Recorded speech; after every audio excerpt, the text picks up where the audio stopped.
Olá, queridos irmãos e irmãs que participam conosco do grupo de estudos da fé católica. Que a paz de nosso Senhor Jesus Cristo esteja com cada um de vocês. E hoje, nesse encontro, nós continuaremos a partilhar sobre a Santa Missa.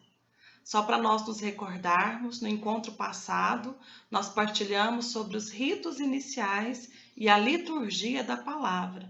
Então, nós terminamos falando sobre a última parte da liturgia da palavra, que é a oração dos fiéis, também chamado de preces. E em seguida essas preces, nós começaremos hoje a falar sobre a liturgia eucarística, que é a parte central, o coração da Santa Missa. É na liturgia eucarística que Deus se faz presente em corpo, sangue, alma e divindade diante de nós. Então, nós compreendemos a Eucaristia em dois aspectos. O primeiro, enquanto ceia, e também o segundo, enquanto sacrifício.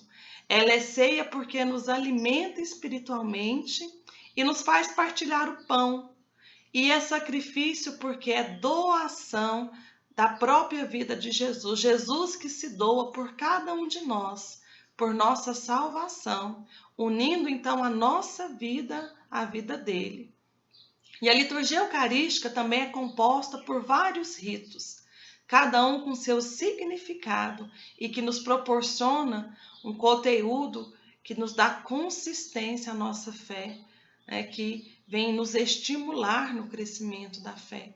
E quais são esses ritos da liturgia eucarística?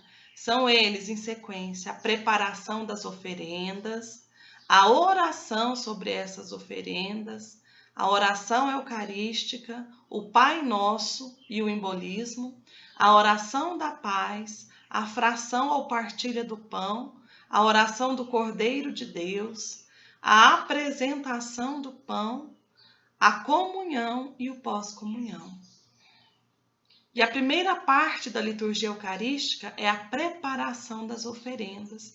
Então a gente observa, na última ceia, o próprio Jesus instituiu o sacrifício, a ceia pascal, que se torna continuamente presente na igreja, todas as vezes que o sacerdote, representando Jesus, faz o mesmo que Cristo fez.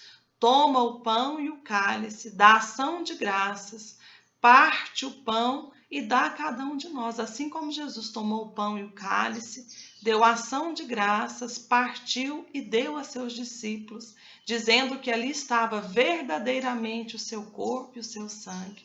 E a partir desses acontecimentos, a igreja ordenou toda a celebração da liturgia eucarística. Então, na preparação dos dons, ou oferendas também chamados, nós levamos ao altar o pão e o vinho com água para que sejam transformados, transubstanciados no próprio Jesus. E por que vinho, pão e água? Porque são os mesmos elementos que Jesus tomou nas suas mãos e converteu no seu corpo no Cristo. Lembrando que a água ali representa a humanidade, que quando entra em contato com o vinho, que é a eternidade, que é Jesus, se mistura, faz parte dele. Então, em primeiro lugar, se prepara o altar, que é o centro da liturgia. Então, coloca-se sobre ele aquele pano branquinho, também chamado de corporal, sanguíneo, missal, o cálice, Se prepara ali para, em seguida, receber, então, as oferendas, que são o pão, as hóstias, o vinho e a água. E só a título de curiosidade para nós sabermos, antigamente as pessoas traziam de casa, tinham esse costume de trazer de casa o seu próprio pão e o seu próprio vinho para serem ofertados e consagrados na igreja. Com o passar do tempo, com o aparecimento de mais fiéis, isso foi sendo trocado, que a hóstia hoje é mais fácil de guardar, de consagrar, de distribuir, mas antigamente era-se feito com o próprio pão que era-se trazido de casa. E além dessa oferta do pão e do vinho, são feitas também as ofertas em dinheiro e outros dons, que são destinados aos pobres da igreja. Que outros dons são esses? São ofertas de alimentos, materiais de limpeza, higiene, geralmente que são pedidos, Aqui em Firminópolis muito são pedidos para fazer cestas ou então para ajudar lá em São Luís, e para várias outras situações. Então a gente pode ofertar tanto em dinheiro quanto essas ofertas em materiais, né? Tanto de limpeza como alimento, e que podem ser trazidos pelos fiéis ali próximo ao altar, ou então recolhido pelos servos dentro da igreja. Então esses dons e essas ofertas são colocados ali próximo ao altar, né, representando que aquilo ali nós ofertamos tanto ao próximo quanto a Deus, como fruto do nosso trabalho. Que a procissão em que se leva essas ofertas é acompanhada então do cântico do ofertório, que vai se prolongar até que as ofertas, os dons tenham sido depositados sobre o altar. Então, qual é o papel da Assembleia? Qual a posição que a Assembleia deve assumir? Nós devemos nos levantar para fazer a nossa oferta e, em seguida, permanecer sentada em nossos lugares em silêncio, né? Aproveitando neste momento para estar em oração e ofertar a Deus também a nossa vida, o nosso trabalho, tudo aquilo que nós temos. Tenhamos esse costume. O sacerdote, então, a partir em seguida desse momento, ele vai fazer o quê? Vai lavar as suas mãos ao lado do altar. Isso tem um significado, né? Que é um desejo dessa purificação interior. E acontece, então, a oração sobre as ofertas, sobre as oferendas, onde o sacerdote convida os fiéis à oração e recita, então, a oração sobre ofertas, chamadas também essas ofertas de oblatas, que são o pão e o vinho. E terminando, então, essa preparação das ofertas, nós seguimos, então, para a oração eucarística. Então, a partir da oração sobre as oblatas ou ofertas, a Assembleia deve permanecer de pé, em sinal de prontidão. E é quando o padre, né, começa a falar, orai, irmãos e irmãs. Então, neste momento, nós ficamos de pé. E a oração eucarística é o momento, então, central da celebração da Santa Missa.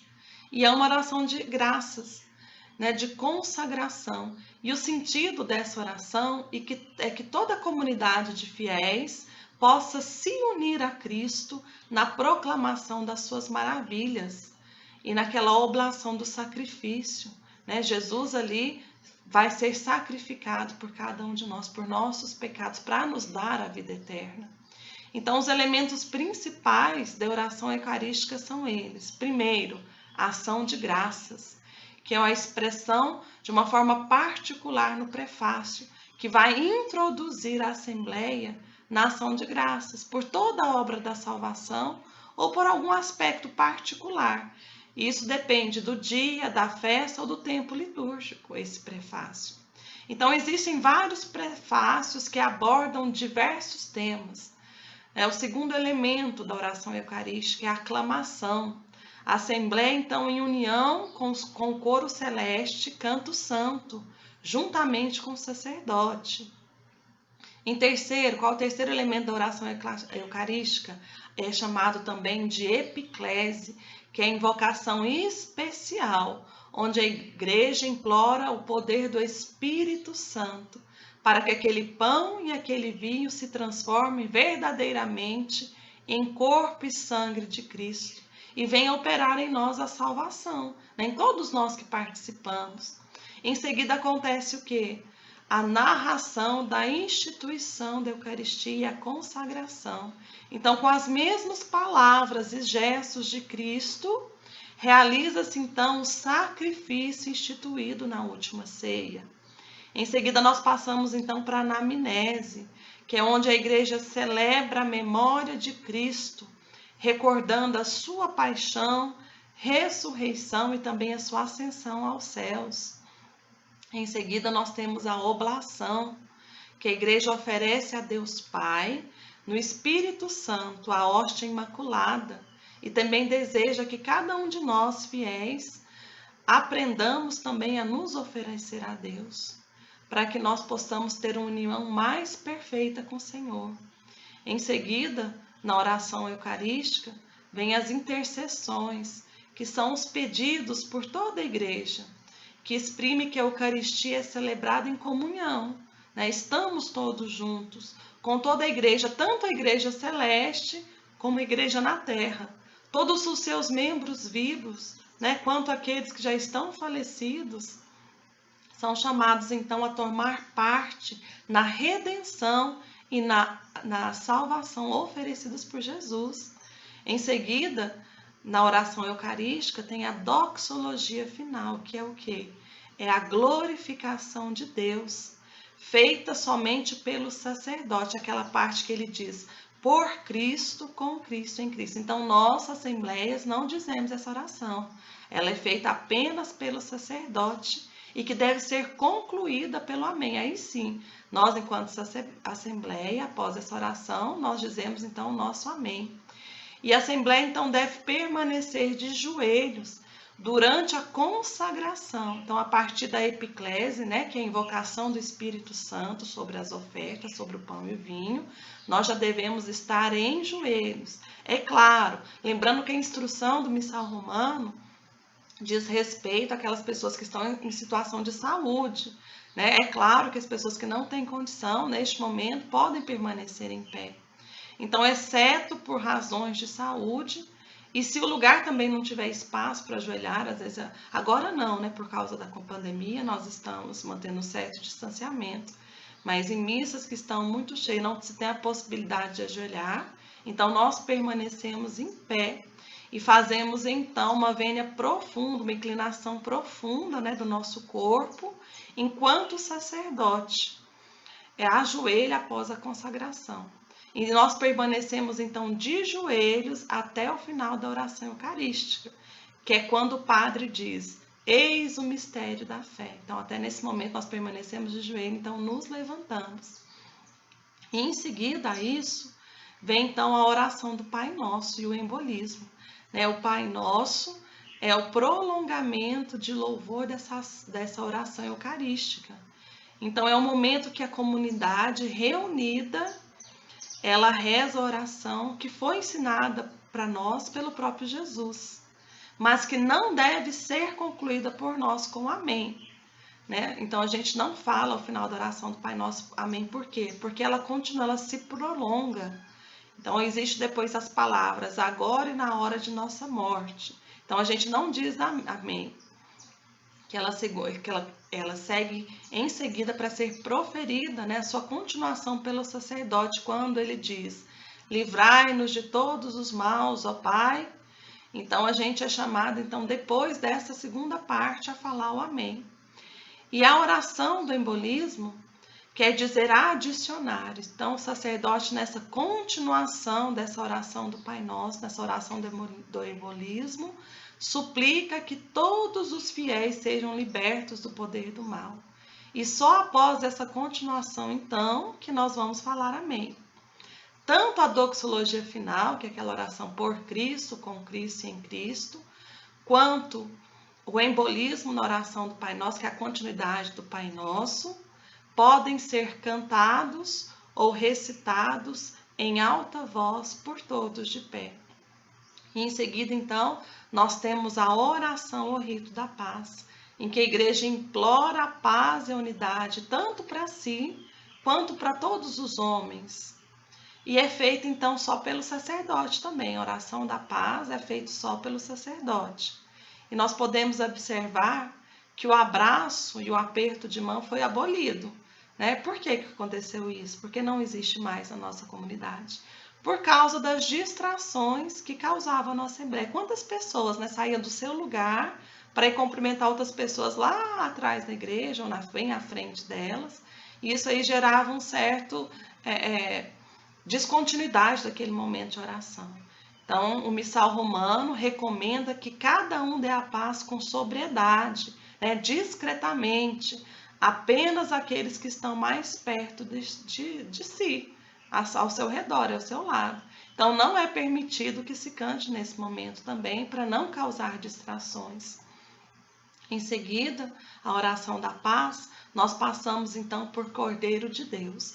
Então, enquanto o sacerdote parte o pão eucarístico e coloca então uma pequena parte dele no cálice, e aquilo ali vai representar então a união de Cristo, presente por inteiro nas duas espécies, tanto no pão quanto no vinho, né, canta-se ou então se recita a invocação do Cordeiro de Deus e todo o povo responde então. Em seguida, né, nós vamos todos nos reconhecer nossa pequenez diante de Jesus e vamos dizer junto, né? Senhor, eu não sou digno de que entreis em minha casa, mas dizei uma só palavra e serei salvo. Então, essa oração é feita então por toda a assembleia. E o sacerdote, então, e essa assembleia se preparam em silêncio, né, para a comunhão, para esse momento de receber Jesus na Eucaristia. E nós, então, nos dirigimos para a comunhão, né, em procissão, ao som do cântico de comunhão. E a comunhão pode, então, ser recebida tanto na mão quanto na boca. Né? Quando é recebido o corpo e o sangue em duas espécies, ela é obrigatoriamente servida na boca, né? Por zelo ao sangue de Jesus ali presente. E a eficácia da Eucaristia, tanto somente feita através do pão, né? Do corpo de Cristo, tanto quanto corpo e sangue, ela tem a mesma eficácia em uma ou duas espécies. Ou quando também nós precisamos partir a Eucaristia. Às vezes não é suficiente pela quantidade de pessoas na igreja. Então ali tem a mesma eficácia, porque não se parte Jesus. Ele continua inteiro, né, em duas frações. Por exemplo, se eu parto a Eucaristia, ele não está metade de Jesus, não. Jesus está inteiro em cada pedaço da Eucaristia. Então tem a mesma eficácia. E quem por algum motivo não puder comungar nesse momento, que faça a sua comunhão espiritual, né? Permaneça de joelhos em oração durante esse momento, pedindo ao Senhor que venha ao mais íntimo do seu coração para que haja naquele momento, então, essa comunhão espiritual. E os fiéis podem, então, comungar tanto de joelhos quanto em pé. Né? Quando nós comungamos em pé, nós devemos fazer uma reverência antes de receber Jesus Eucarístico. E ao receber Jesus, então, nós fazemos o sinal da cruz. Quando nós recebemos Jesus Eucarístico de joelhos, não é necessário fazer então essa reverência, porque nós já estaremos em joelhos. Nós fazemos então somente após a recepção da Eucaristia, então o sinal da cruz. E seguimos então para o nosso lugar e permanecemos de joelho em oração. Isso para quem não tiver nenhum impedimento de saúde, não tiver problema de joelhos, problema para ajoelhar. Senão pode permanecer no banco, mas de preferência com os olhos fechados em oração. Por quê? Para que a gente não se permita nesse momento de distrações. Nesse momento, então, nós somos sacrários vivos. Nós recebemos Jesus dentro de nós. Então é o momento de estar em oração, de glorificar a Deus, de agradecer por essa graça, pedir a Ele também que nos dê a força de vontade necessária para que nós continuamos caminhando na fé. E necessidade também nesse momento, após a nossa oração, nós ficarmos então sentados em silêncio, porque em respeito a Jesus e em respeito aos irmãos que ainda permanecem em oração. Então, quando nós recebemos a Eucaristia, nós precisamos ter esse zelo, que é Jesus, que está conosco, que permanece no meio de nós. Outra coisa, algo que eu lembrei nesse momento. Quando a gente recebe Jesus, a gente não precisa fazer vênia diante de imagens e nem ir ao Santíssimo. Por que a gente não vai no Santíssimo? Jesus já está dentro de nós. O sacrário vivo nesse momento somos nós. Então é necessário o quê? Estar com Jesus em oração. Em seguida desse momento, então, nós fazemos, após essa comunhão, esse momento de oração, nós fazemos a oração pós-comunhão, que ainda está ligada à liturgia eucarística, sendo então o fechamento da liturgia eucarística. E nós pedimos então a Deus as graças necessárias, para que nós possamos viver no nosso dia a dia aquilo que foi proclamado na celebração.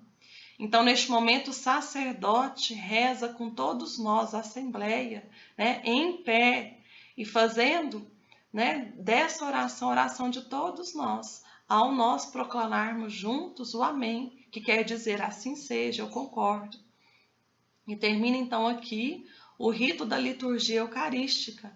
e passamos para o rito então da conclusão, que consta de quê? Dos avisos, né, que devem ser breves, avisos relacionados à comunidade, a saudação e bênção do sacerdote, que a gente observa que em dias especiais é feita solenemente, né, através de uma fórmula mais solene de bênção, a despedida da assembleia, que é feita pelo sacerdote ou por um diácono, o beijo no altar, então, feito pelo sacerdote, também pelo diácono, e depois, então, é feita a vênia profunda diante do altar, né, ao sair daquela celebração, por todos aqueles que participam da procissão de saída.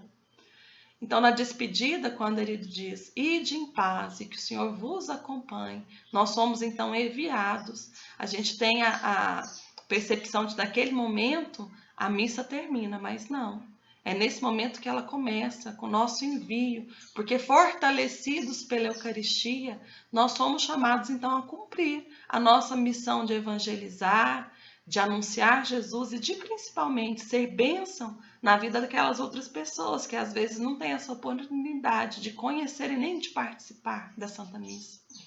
Então a Assembleia deve aguardar em pé no seu lugar a saída do sacerdote da procissão, né, de toda a procissão, todas aquelas pessoas que participaram ali da organização, do servir na Santa Missa, em sinal de respeito. E agora, nesse momento, eu gostaria de lembrar algumas coisas importantes relacionadas também à Santa Missa. Primeiro delas, participar da Santa Missa é preceito aos domingos, né? É obrigação de todos nós católicos. Por quê? Porque domingo é dia do Senhor. E só em casos graves nós somos dispensados. Que casos graves são esses? Uma doença que te deixa acamado, né? Às vezes uma pessoa que cuida de enfermos, não tem nenhuma pessoa para estar com aquele enfermo naquele momento. Então, esses são casos graves. E, mais uma vez, lembrando, nós precisamos ter essa percepção, ter essa vontade, né? O terceiro mandamento da lei de Deus diz o quê? Guardar domingos e festas. Mais uma vez eu lembro, domingo é dia do Senhor. Então, quando eu não participo, né, sem motivo grave, não participo porque às vezes estou achando longe ou tenho uma festa, por motivos fúteis, eu me encontro em situação de pecado mortal. E eu só posso voltar a comungar na Santa Missa após me confessar, porque é um pecado grave. Então, nós tenhamos essa sensibilidade de querer estar com Jesus, não por medo de ser um pecado grave, mas por necessidade, né, de se alimentar daquele que precisa ser a fonte das nossas vidas. Né? Segundo aspecto que eu queria colocar, a Santa Missa na televisão não tem a mesma eficácia e não é sacramento. Agora a gente sabe, estamos em época de pandemia e por segurança as pessoas mais velhas são orientadas a permanecer em casa e ver a missa pela televisão. Isso aí é uma exceção. Nesse estado, a pessoa então não tem, as pessoas mais velhas, né, grupo de risco, não estão em pecado mortal, porque agora nós estamos em pandemia, tem uma orientação da igreja que as pessoas mais velhas, grupos de risco, permaneçam em casa. Mas a gente tem que ter muito cuidado com isso. Porque o que tem de senhorzinho e senhorinha que não estão de quarentena, né? Frequenta um monte de lugar, vai na casa de todo mundo, vai num monte de comércio e só não tem participado da Santa Missa. Então, sejamos coerentes. Para aqueles que realmente não estão participando de nada, né, estão resguardados em casa, é uma coisa. Agora, se tem pessoa aí mais velha que vai em todos os lugares, só não vai na Santa Missa, abre seu olho. Aí sim é situação de pecado grave, né? Porque você tem condição de estar fazendo outras coisas e está deixando de ir só na Santa Missa.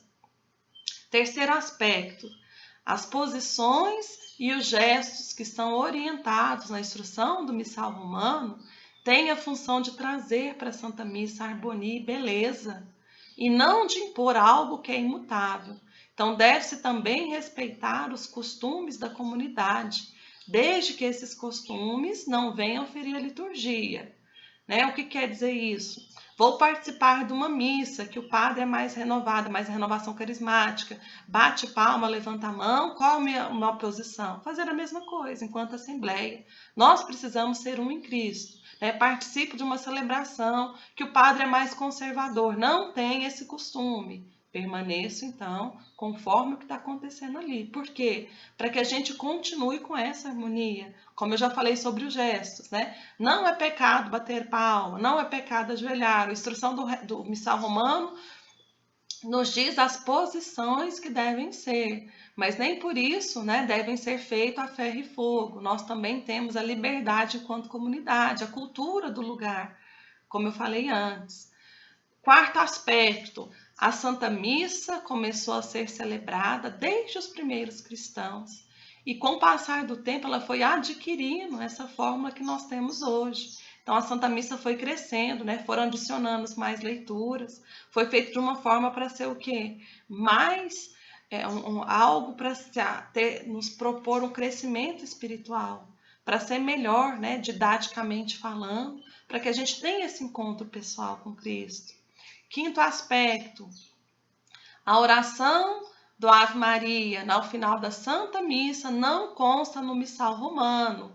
É algo que depende da disposição do sacerdote, ou seja, que nós não fiquemos escandalizados se o padre não rezar ao final da missa Ave Maria, porque originalmente ela não consta no rito da Santa Missa, ou seja, é um acessório. É bom rezar a Ave Maria ao final da missa? Claro, maravilhoso, lembrar de Nossa Senhora. É necessário? Não. Segundo o missal romano, não. Então, quando não acontecer, a missa tem a mesma validade, porque afinal, o centro é Jesus, não nos escandalizemos. Né? Sexta posição, tem comunidade que tem um gestual diferente da minha, como eu falei antes. Às vezes bate palma, joelho em hora diferente. Né? O que eu devo fazer então? Respeitar. Né? Não achar que porque eu não bato palma, que eu sou mais tradicionalista, que eu faço do mesmo jeito que o meu padre faz, que eu sou melhor que os outros. Respeitemos essas comunidades. Eu queria até falar algo especial sobre isso, né? Por exemplo, existe a missa do rito romano, só que de uso zairense, né, que é uma missa que respeita a cultura do povo do Congo, do povo africano.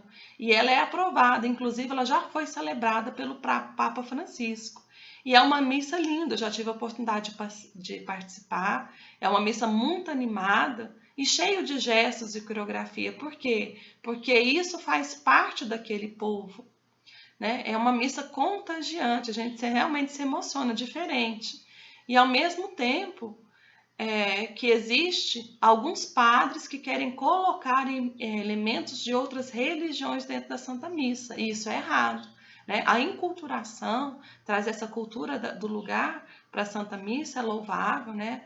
Inclusive o Papa Francisco já falou sobre isso, para se respeitar a cultura do lugar, mas de repente também não virar oba-oba. Né, colocar ali elementos das religiões afro-brasileiras, candomblé, né, tantas outras coisas, isso não convém.